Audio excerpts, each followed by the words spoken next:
Ika-30 Kabanata. Dalangin ng pagpapasalamat. Panginoon, pupurihin ko kayo dahil iniligtas niyo ako.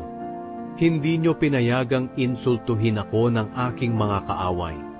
Panginoon kong Diyos, humingi ako ng tulong sa inyo at pinagaling niyo ako. Iniligtas niyo ako sa kamatayan. Hindi niyo niloob na ako'y mamatay. Umawit kayo ng mga papuri sa Panginoon, kayong mga tapat sa Kanya. Papurihan ninyo ang Kanyang banal na pangalan, dahil ang Kanyang galit ay hindi nagtatagal, ngunit ang Kanyang kabutihan ay magpakailanman.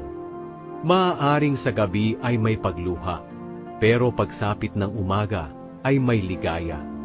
Sa panahon ng aking kaginhawahan ay sinabi ko, wala akong pangangambahan. Ito'y dahil sa kabutihan niyo, Panginoon. Pinatatag niyo ako tulad ng isang bundok, ngunit nang lumayo kayo sa akin, ako ay nanlumo. Tumawag ako sa inyo, Panginoon, at nanalangin ng ganito, ano ang mapapala mo kung ako'y mamatay? Makakapagpuri pa ba ang mga patay? Maipapahayag pa ba nila ang inyong katapatan? Panginoon, pakinggan niyo ako at kahabagan. Tulungan niyo ako, Panginoon.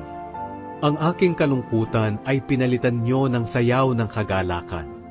Hinubad niyo sa akin ang damit na panluksa, at binihisan niyo ako ng damit ng kagalakan, para hindi ako tumahimik, sa halip ay umawit ng papuri sa inyo.